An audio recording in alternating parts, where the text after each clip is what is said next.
Alright guys, we are live. Thanks for all the retweets. Neth is going to have a fun one with that one. Happy 9 years at Blizzard, Neth.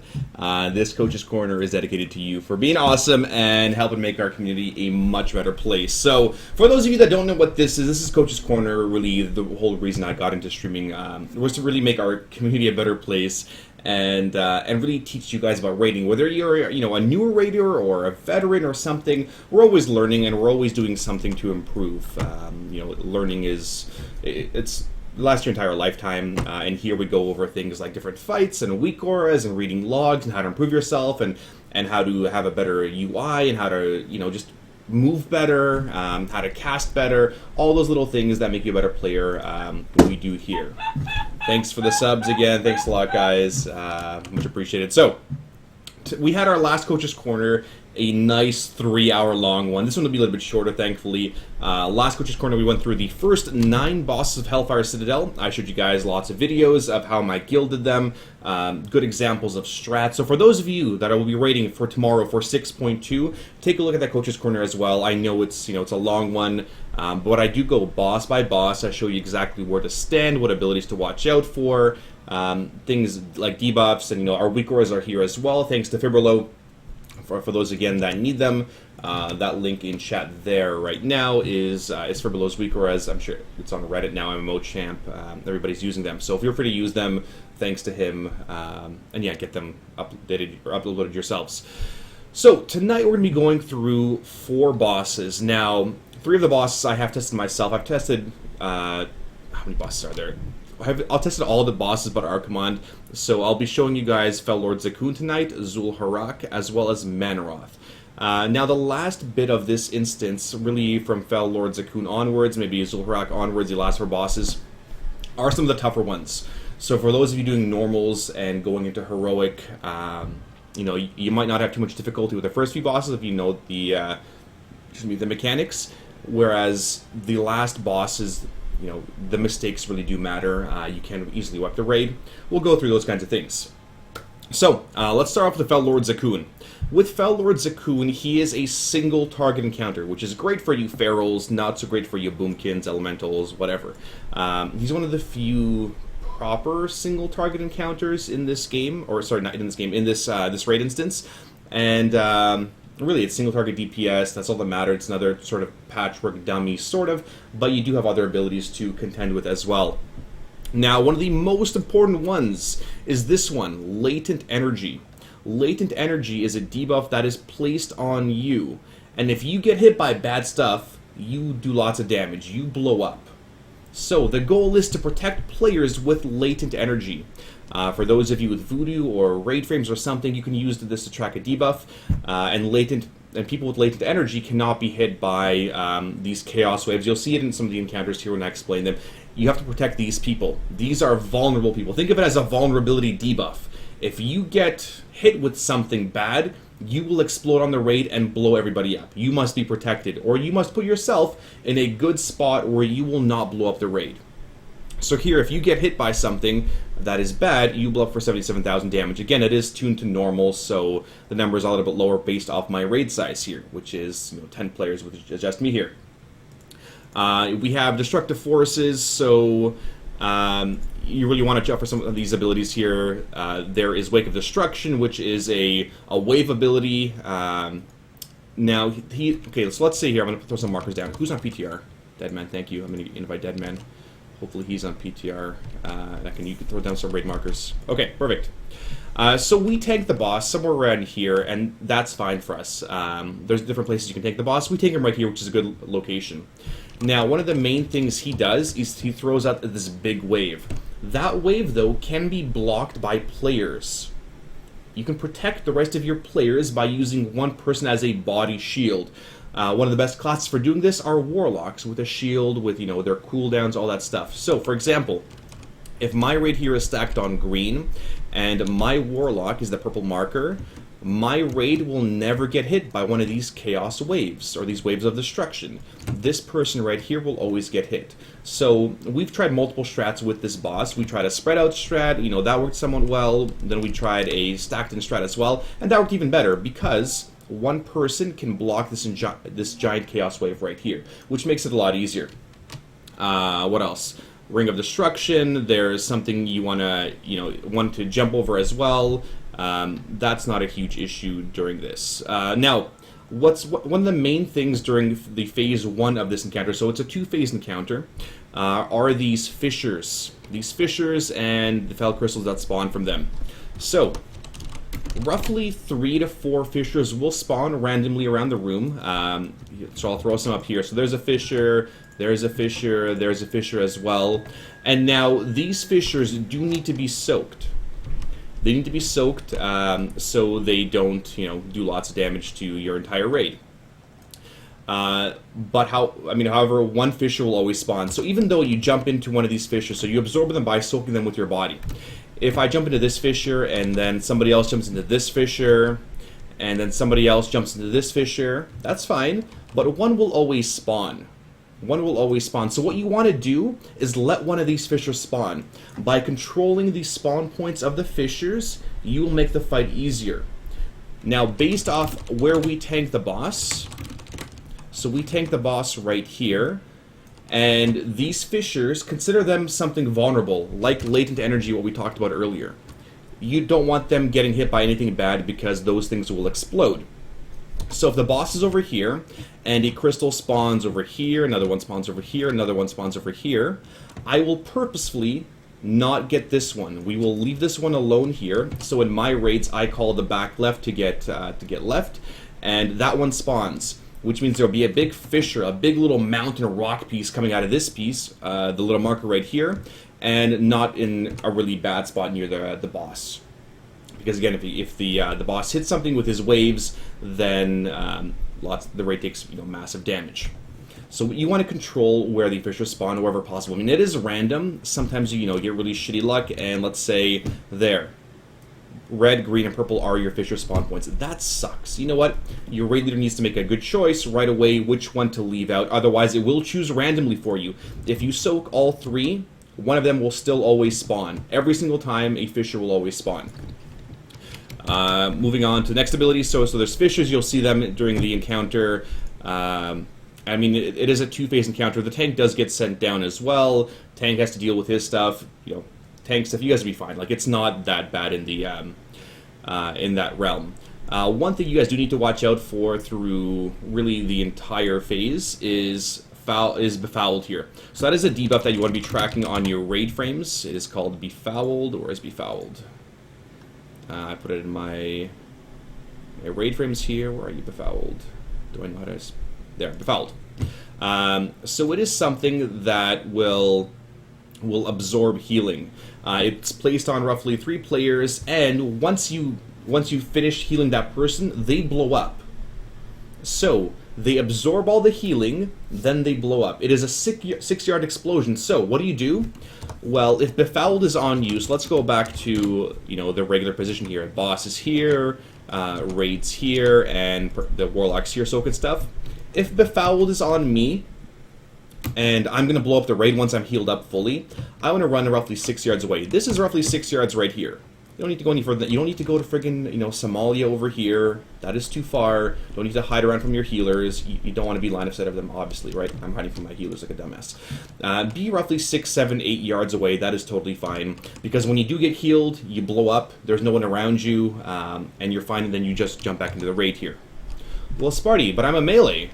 What do? Do I just, I'm DPSing the boss right here because I'm a rogue, I'm using my killing sprees, and this time they're not killing me, and then I get the debuff. What do? Do you want me to run over the way over here? Like, should I stop DPS? No! Listen, I know, I understand you DPS need to DPS. It's in your blood, right? So, if you're tanking the boss right here, like we do, and you do then have Befouled on you because it will target a melee, you simply switch off to the opposite side. Max melee range always. You will not blow up the other melee or the tanks or anybody else. You'll be totally fine. If that means you might have to attack, you might get parried a couple times, not a huge deal, but you're still able to continue to DPS. But do watch that range check of 6 yards. It is really, really important. Note, don't ignore the debuff, DPS boss. You will blow up the melee. Don't listen to the people in chat. They don't know what they're doing. You know nothing. You know nothing, DPS. You don't. So that is one of the other big abilities there. The other one is Soul Cleave. So when he does transition to his second phase, when you'll see him jump over to the opposite side. He'll jump somewhere over here. And when he does jump over, the other tank is still ported into the other realm. The other realm, whatever it is. You as melee should wait for the tank to pick him up, and the off tank to get there as well, because the soul cleave will split damage. Not the soul cleave. Sorry, it's the what is it? Is it heavy-handed? Yes, it's heavy-handed. Sorry, it's heavy-handed that will split damage between people that are in front. Because the boss maybe moved around or something, we tried different strats here, so we had the boss tanked right here where he spawns, and the off tank had to run all the way over here. And then the melee got in here as well. I mean, it is a bit of a DPS loss, but that way you don't run into the risk of you moving the boss this way, and the melee are running here, and they get cleaved and they die. We had that happen a couple times, so you do want to be careful with positioning, because it is a frontal... I mean, it does hit not the frontal, but the next closest target, so you need to be careful. The other ability is your Seeds of Destruction. Seeds of Destruction are pretty much like Seeds of Destruction, like you explode. If Seeds... Okay, this is a really important ability for this next phase, for phases 2 and then really in 3. If Seeds of Destruction are on you, get the hell away from the raid. So, this is your regular positioning. In phase 2, you may have fissures, right? Let's say I've got a fissure... here there's a fissure, and here there's a fissure, and no, sorry, one sec. Purple there. Let's say there's a fissure over here at the orange marker. There's fissures everywhere. When you run out for Seeds of Corruption, you need to do it at a max range as far as you can. Use your displacers, use your blinks. This is where it's okay to use them. Your speed of lights. Get away from the raid as quick as possible, because you will expel this giant wave of crap everywhere, and each of those waves can kill people with latent energy, or again, they can hit the fissures. Your job during this phase is to block, as healers in range and everybody else, block the little waves from hitting the fissures and hitting people with latent energy. You don't want people getting hit, otherwise what happens? Your raid blows up. So it is a mechanic where you need to protect the most vulnerable players. What else here? And then the Enrage. He does a lot of damage to the tanks. He does his abilities a little more quickly. You're dealing with Seeds of Corruption. That's the point where you would Heroism on this fight. Don't Heroism at the start here. It is not worth it. There's really no point. The other one is the debuffs here. So the Soul Cleave. Once you're disembodied, that's when you go into his little realm there, and you deal with the little soul. So it is a bit of a tank swap mechanic there. So I'm going to show you guys the video here and explain things as we go from a healer and DPS perspective. From a tank, it's really easy. There's a tank swap, you get ported into the Shadow Realm, you'll be fine. But I'll explain what's going on here during our Fel Lord Zakuun encounter. Make sure I'm showing this right. Yes. There we go. Alright. Protect most vulnerable unless it's Sparty or Marks. No. Okay. I'll put on some voice chat here. Okay, so we're about to pull here. We had a raid of 27 players. Okay, and so we've pulled the boss. And yeah, this I think was one of our better or smoother kills. Maybe it was one of our first. I can't remember which one this was. We did the boss a bunch of times. So, I'm going to pause right there. You see these little green circles?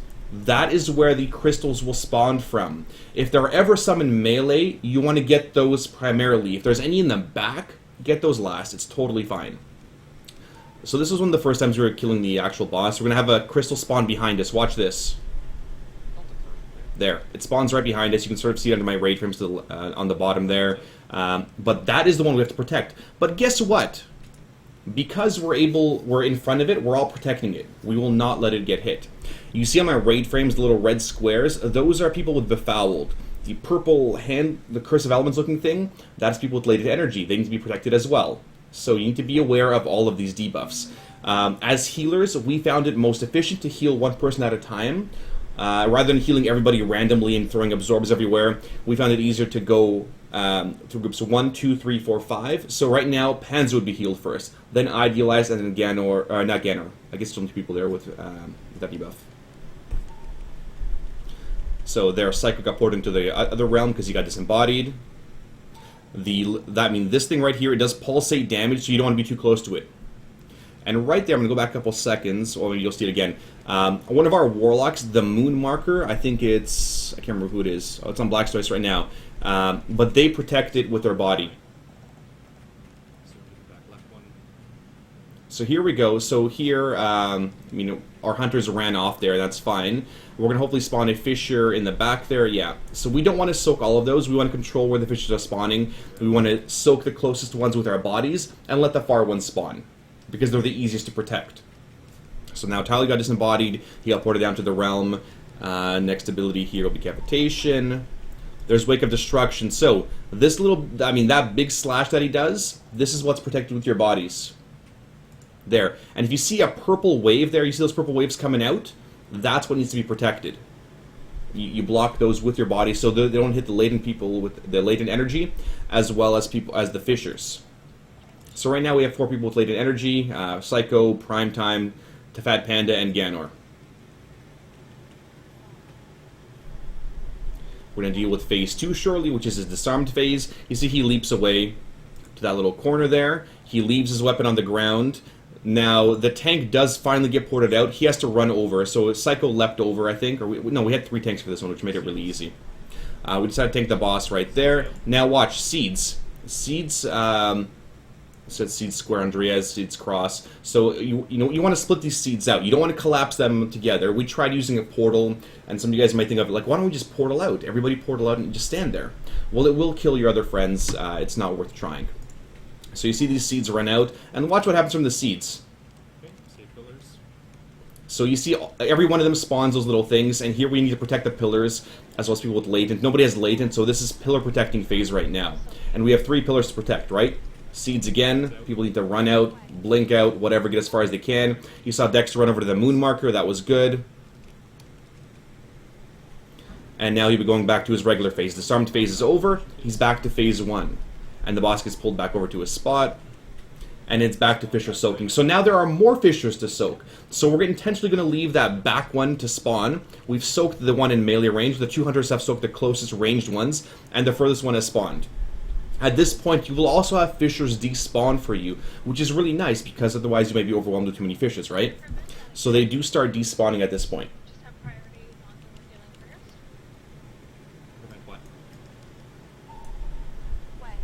There's Wake of Destruction, again being blocked by that Warlock, so we take next to no damage.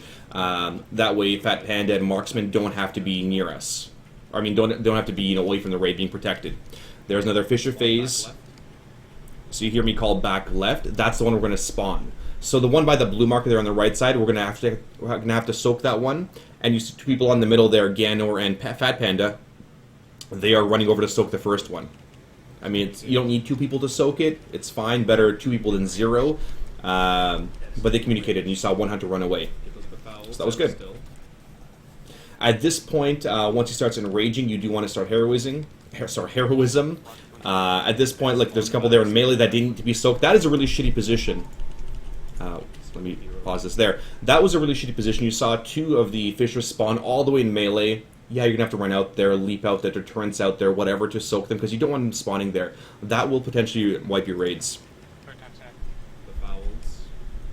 So Befouled still need to run out, right? We have 3 Befouleds right now: Brew, Netoro, and Fibrilo. Get ready for Seeds. Seeds are running to the front.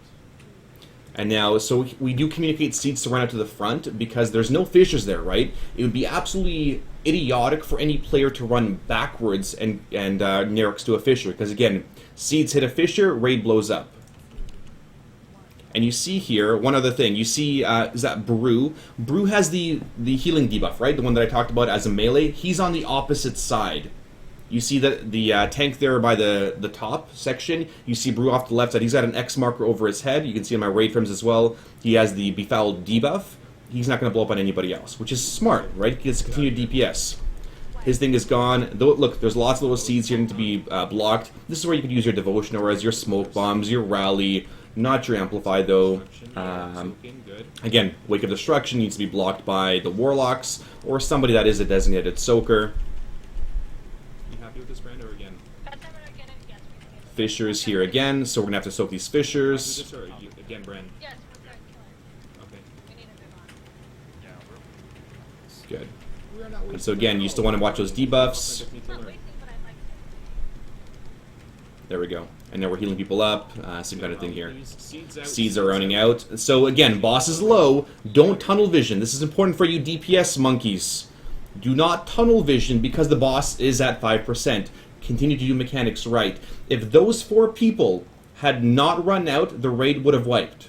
It is absolutely important to always do mechanics. It doesn't matter what percent the boss is. So here you see me running off to the right side because I see those seeds, those little waves, those wakes going towards the boss. Block these. Block them. A bunch of us there are running to block them, which is good. And the raid does not blow up then. There's a smoke bomb thrown up by Dexter there. And again, it's not that bad of a boss. If you know the mechanics, run out for... Does anybody have questions? Run out. Does anybody have questions? Run out for the Befouled. Make sure you don't get hit with stuff with latent energy. If you do soak, sometimes if you do soak one of the Fissure Puddles, it may give you that latent energy debuff. It was a little bit buggy on PTR. We'll see if it's fixed correctly. Yeah. So. I run Clarity on this pull, but I think it's going to be Mentor in the fight on Mythic. I think Clarity...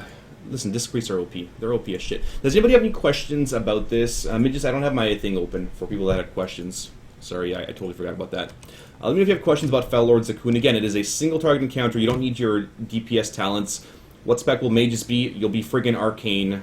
You will not be Fire for this one, right? Because there's no ads or anything like that. So, I mean, it's not that bad of an encounter. There's not a lot of damage going out if you do things correctly. If, for example, somebody stands in the raid with Befouled and they blow up, that's a lot of raid damage. Again, but that is really, really avoidable. Super, super avoidable. When does the pillar blow up the raid? Saw a few waves hit a pillar. It's a little bit buggy, so it did not. We didn't have any pillars actually blow up on the raid KO. Even though you saw some of the waves do go through people, they were actually blocked. It was more of a graphical bug. We did block them correctly, and no people with latent energy got hit, and no Befouleds blew up on the raid. Whereas in other attempts, we had people die to those kind of things. Any other questions? No? Okay, so we're going to go with Xhul'horac next. Now, this boss is much tougher. This is where the difficulty really starts ramping up with normal and heroic difficulty. So, with the Xhul'horac, he has a number of different phases. His phase 4 is his Enrage. At that point, you would use your Heroism, because it is a major damaging phase. He does lots of raid-wide damage, and it does increase constantly. So, that is your final burn. That's when you use Heroism on this fight. For much of this encounter, there's either green or purple debuffs to watch out for. So you'll see lots of fire on the ground. From some of our attempts here, if you guys go through my videos, we had lots of green fire on the ground, like tons and tons of it. The important thing for this boss is positioning, but that's important for all the bosses. Your positioning is absolutely key. If you screw up positioning, you will screw your raid over, and then you're going to wipe. So learn. Stand in the right spots continuously. So I'm going to throw down a couple markers here for you guys. There's a green marker, there's a purple marker. These right here are good tanking spots for the boss. Now, the boss has a couple abilities here. He has Fel Touch, Void Touch, that kind of stuff. If you have one debuff, but you collapse with another one, you can blow up the raid. It does do a lot of damage. We have Chaotic Fellblaze as well, which is a path of it's a green fire on the ground that gets large over time. So, if the first green fire, and again, let's be proactive here, think in advance. If the first green fire is spawned right here, it's gonna start growing like mold, and it's gonna grow. So, where's the best place to put that fire? Well, all the way to the friggin' edge here, as far as you can. No, I'm not gonna jump off. As far as you can here. Spawn that green fire, because it will grow. And if you do spawn it in the middle of the raid and you're out of position because you're a dumbass and you're too busy DPSing, well, you're going to screw your entire raid over. Because on the opposite side, purple moss, or it'll be Creeping Void is what it's called, will grow towards the raid as well. That fire does leave a debuff on you. A green fire was Fel Singed. It does stack. It's constant stacking fire damage. On purple side, it is Wasting Void. And when these sides meet, the raid blows up. Like, it's so much friggin' damage that you don't want to be standing anywhere near it. Or really, just you want to avoid it from actually happening. So, you want to drop these debuffs off as far as possible. Now, in phase 1, you'll deal with, there's always a big ad to deal with. In the first phase, there is the Vanguard Acnelian. Now, he does share a bit of a health pool with the boss, I believe. He has a Chains ability, and he has his Fell Flurry, so it does lots of fire damage to you. So again, magic tank's good. Magic tank's very good here. and it's a stacking effect. I know in the Fat Boss video they didn't do tank swaps because it was so much damage. We had tank swaps here, not a lot of issue with this difficulty, but you do want to burn them down. Now the DPS priority in this phase for all DPS is these imps, these wild pyromaniacs. They spawn throughout most of the encounter. They're super annoying. Now when imps spawn, they have a cast. That cast throws little Fel orbs. If the Fel orbs hit somebody, they will spawn a fire on the ground. You don't want to spawn fires on the ground. You want to make sure they get 0 cast off the entire friggin' fight. And they're fairly easy to lock down. They could be interrupted, stunned, gripped, knocked back, whatever. Multiple Death Knights will be really important on this encounter, so you can just grip them together, AoE them down, you're done. Blade Storm, I can't remember who did the most damage. I could look up our logs, but I'm pretty sure it was our Blade Storms, our Blade Flurries did the most damage to these Fel Orbs. And again, you know, it gives you a stacking debuff. I mean, it's really easy to deal with. Again, just blow these up. They are your highest priority targets. This is a burst cleave encounter. Burst cleave. Get them down really quickly. Leg sweeps are really good. Have a leg sweep rotation, and then guess what? Your monks will get a debuff. They have to run out. Well, then you give your warlocks. They have to back up with a Shadow Fury. Never let them get a single cast off. Super important. When the first big mini boss guy dies, you transition into phase 2. Once you transition to phase 2, and this, I mean, the whole encounter is a bit of a balancing act of how low can I get the boss, how many stacks can I get from the debuffs here, because they're not really going to go away. You want to get the boss as low as possible before transitioning to phase 2, which will make the last phases a ton easier. So, in phase 2, which is the purple phase, it is much of the same. You want to bring the boss over from the green side to purple side over here, tank him around here. Your range can be roughly where I am here by the red marker. And now there's a couple of different things for the purple side. Now for the purple side, it's Grasp of the Void here. You have one big guy, it's called Omnis. Omnis again does a tank swap debuff, lots of tank damage, it does constantly stack, so there is a bit of a DPS race here too. He does a big black hole. No jokes about marks, never mind. Black holes, they do physical damage to all players here, and it is split between all players that are inside the big black hole. God, there's so many jokes I want to make right now. Now, you can go in there and solo soak it, which is fine. If you send in somebody with lots of shields, with immunities we found didn't work. We had people that ran in with immunities with just full health and they died, because it does do roughly 300,000 damage to you, or 350,000 plus. You can use your damage reducing cooldowns like Divine Protection, like Deterrence, get in there and you'll be totally fine, or you can disperse. So we usually had myself or somebody go in there, blow up the black hole, because it does pull you towards it. And that's really annoying when you're dealing with fire and you're dealing with ads, and you're dealing with the other set of ads here. So black holes have one person designated to soak them or alternate people, and that's fine too. Really easy to deal with. The other thing is the Unstable Void Fiends. Now these guys, these things are a DPS priority for you ranged. Listen, you ranged monkeys, your DPS priority is ads. It is not, drool on your keyboard and DPS Omnis in the boss and, combust all over things. No, that is not your DPS priority here. These little Void Fiends, they will teleport to the nearest player every single time. So here's an example. If there is a Void Fiend right here, and I'm standing right here, and somebody else standing over here, it will teleport. This purple thing will teleport right here on top of me. And if I'm standing under it, like it has a little purple swirl, you will spawn a purple shit onto the ground. It's totally avoidable. It's super easy to dodge. Nobody should ever get hit by this stuff. These things should be killed by your ranged DPS. Melee, you should never have to run off and kill these, ever. You never want to. Now, if there is a fiend on you, what you want to do is run it out towards the raid, away from your melee, away from the boss. So, it spawns on me here. Guess what? It's going to spawn on me here now, and on me here now, and on me here now. Whereas the raid right now is over by the yellow marker. I don't want to bring it towards the raid because then it'll start attaching to other players. And of course, I trust myself to dodge mechanics more so than I trust other players. So, range DPS these down first. No, take fire, I swear to God. You mages, you friggin' mages. So kill these quickly. We did a number of different attempts and kills on this boss, and we found it much easier if you control the ads, like most encounters. Guys, if there's ads up and you're a friggin' DPS, don't be a derp-PS. Kill the ads first. don't just, some single target scumbag the boss. The adds are lethal to your raid. You always kill what is most lethal to what is least lethal, in that order. So kill these adds first.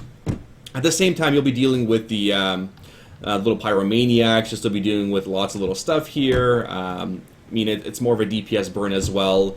The last phase is after the, what's called, Omnis dies. So you want to push quite a bit of damage into him while controlling it, while controlling the rest of the encounter, making sure you kill the adds in time, the little imps, all that stuff. Most of these things are just, tank debuffs. The tank does want to switch to make sure they get the correct debuff here, and not the opposite one.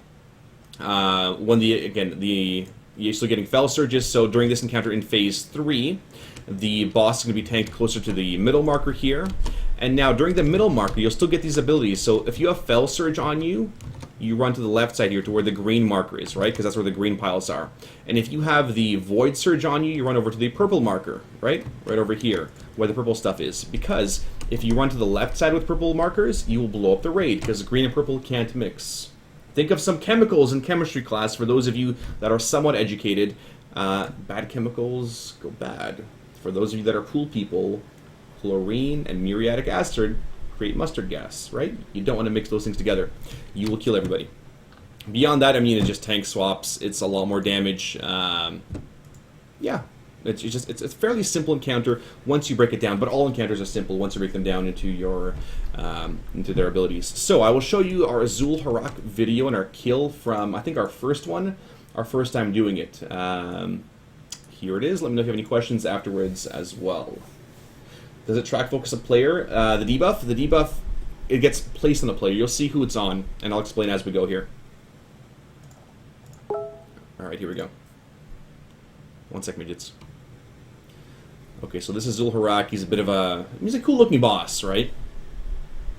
And you'll see how we place the boss like further and further to the left side there, because the green patches do spawn initially. It is, again, a bit of a longer encounter. I can't remember how much HP the boss has, but hopefully we'll pull soon here. Do I have track focus on you? I don't. No, I don't. Okay, come on, pull. Pull quickly, please. Yeah, so the tanks are here. I'm showing them exactly where to stand. And I'm explaining to people where they should be running. Right. I know, but in that last phase where he's standing now is where he should. And Tally's asking questions, yeah. So where he should be for the last phase, which is phase 3 right there.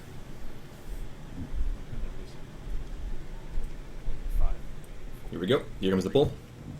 So we'll go step by step what's happening in the encounter. Yeah, Army of the Dead, yeah. So we pull the boss as close as we can to the green marker. You can pull him even more if you want to, but that's a good spot because it does give melee a room to drop the green shit off the left side.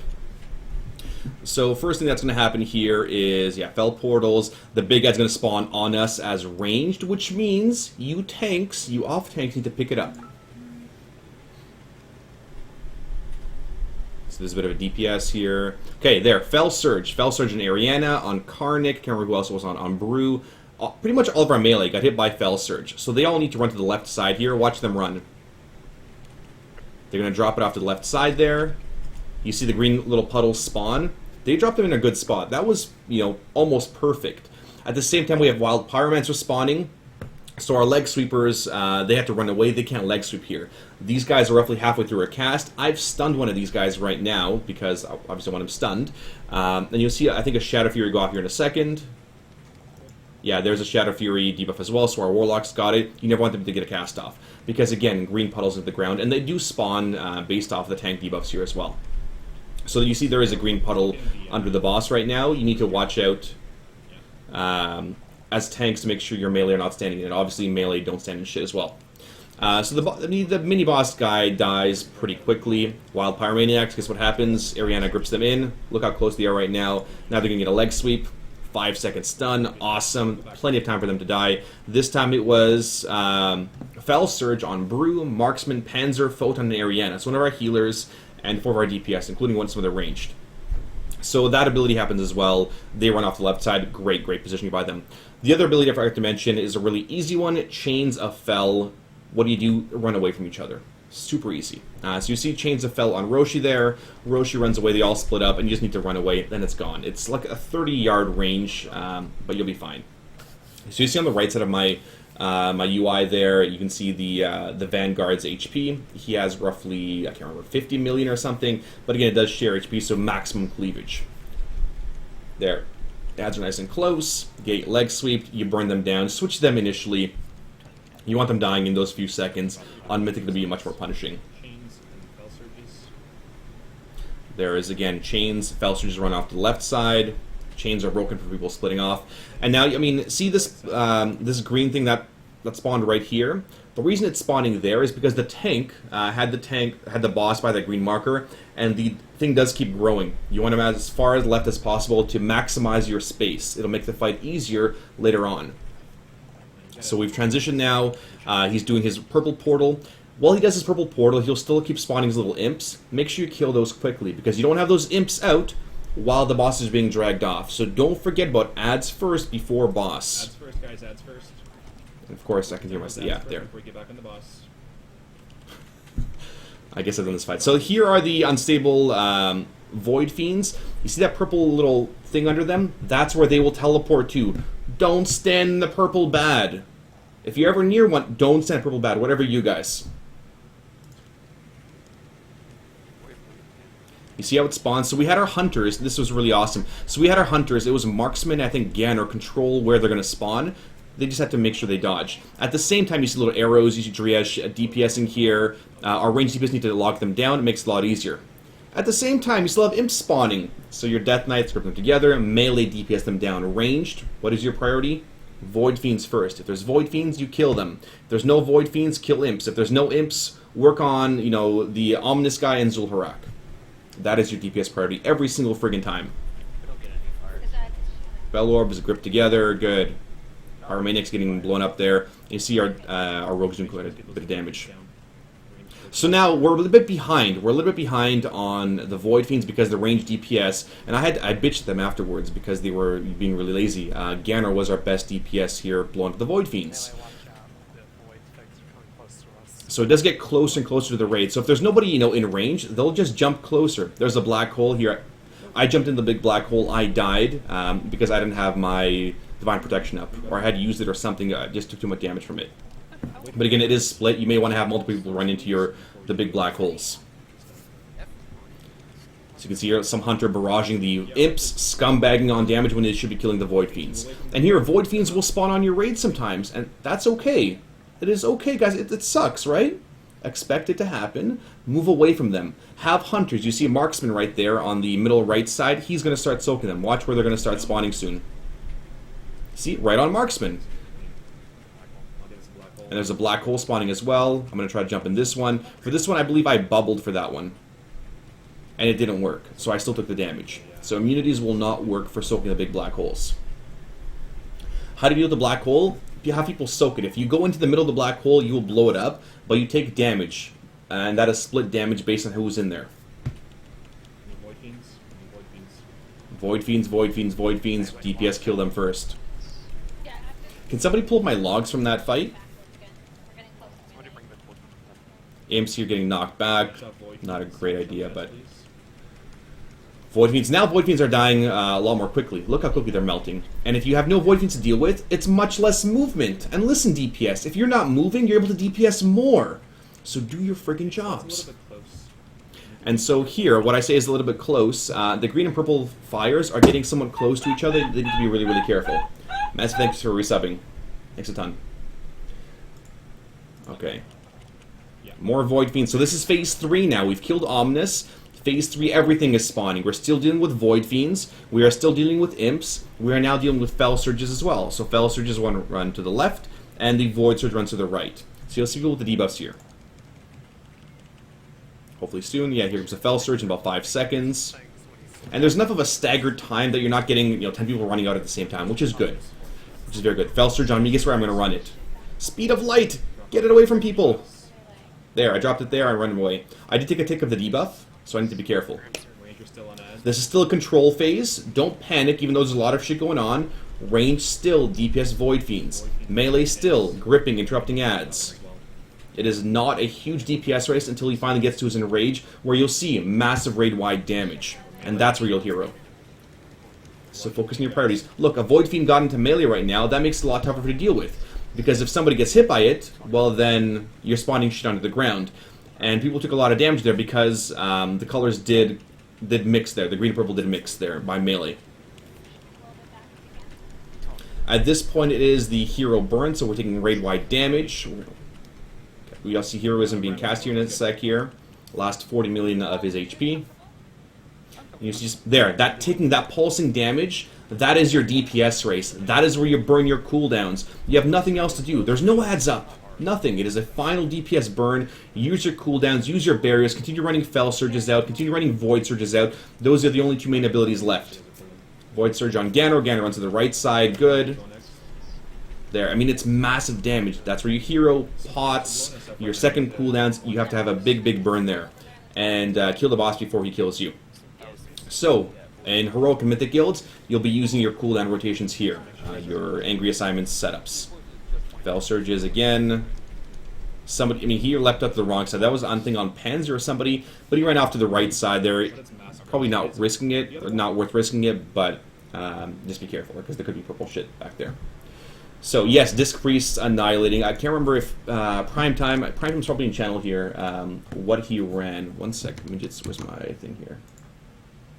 Here's the questions. Okay, thank you, question sheet. Alright, so, fun encounter. It is quite fun. So how do you deal with the Black Hole, KO asked. Again, have somebody run into it. If you have multiple hunters, multiple range DPS, have them collapse into it as well. Use a personal cooldown like your Divine Protections. Immunities do not work. Is it a pool similar to Immersius, where it gets bigger? No, I didn't see it get larger each time. It keeps sucking your players in until somebody collapses the Black Hole. Here's your logs. Thank you, Fatsuno. So I want to show you guys my logs from that fight. Now I want to show you who did really solid damage. So this was our log from that fight. You see Rogues doing really well. You see Melee doing really well. But let's see how damage breakdown was. Who did the most damage to the Wild Pyromaniacs? The Melee. Panzer, Blade Flurry, Ariana did with Necrotic Plague and Wandering Plague. Nethaera did some good damage there as well. Who did the most damage as range DPS to the important things? Which is what? Unstable Void Fiends? Seems like people were DPSing the wrong targets there. It seems. Fibrilo. I mean, what the shit? How does one hunter go from 6 million damage and another hunter goes from 1 million? It's called tunnel vision. It's called not being on the right, things. Jurassic Hero second. Fireleaf was playing Boomkin. Still could have been a lot higher, right? Because these things are up for quite a long time until I finally started bitching at players. Our mages did, very little damage at all. Really, they should have been playing Arcane for these things. So, yeah, Genner was the MVP there. He did a great job. And on both kills, he did an awesome job killing these things. And again, our logs, they're all available. You can show, phase 4 here. This is damage to the boss. There. Who did the most execute damage? Obviously, the execute classes. They did a pretty good job, too. So, that's our logs from Xhul'horac. Any more questions from Xhul'horac here? I thought we were still ignoring the ads. Yeah, sure. Is that raid damage ability on a timer, or does he do it at a certain percentage? I believe it's at sub 20%, right? I can't remember what it is here. I mean, he does more damage, and yeah, 90,000 damage to all players every 10 seconds. So you need quite a bit of DPS to burn him in the last phase. Make sure for every set of cooldowns you do have, or every set of pulses you do have. Your cooldowns running. I can't recall. I think it's 20%, but I have to go back to my video here, which I just closed to what it was. But yeah, that's 20% expect to burn. The Void seems to spawn all over the place. It's possible to control them more. Yes and no. They do spawn, near or on your players. However, you can control them by, if you have, if a Void Fiend spawns right here, and my raid is by green, guess what? My raid can shift over a little bit this way to make sure they don't get hit, and I have my designated Void Fiend Kiters, which are hunters, because again, mobile DPS, they keep dancing around these Void Fiends like this. So every time they move, a new purple thing spawns right here. Now, if there is a Void Fiend over there, and it might spawn over there, and I'm right here at the red marker, my raid's a green marker, guess where it's going to go? Either green or red. So it's always the closest person that will get hit by a Void Fiend or spawn it. So fire for mages if your pyromaniac issue is an issue. Really though, arcane might be a better spec for this. I don't know how to play a mage. How long was the fight for us? Can't check. The fight was, let me pull up my logs here again. The fight was 5.5 minutes long for that one. Yeah, drop that log. Can we remove him from the raid? I don't like him, the boss. I thought it was a good boss. I think it's, you know, you need bosses like this that show personal responsibility, personal accountability, and Blackrock Foundry did a great job of that, of showing many of these Mythic Raiders, hey, you're not ready for Mythic Raiding yet. You're not, because you have a lot more things to work on. You know, this is not a training dummy boss. So good questions, though. Questions. Is there a list of who should be bonus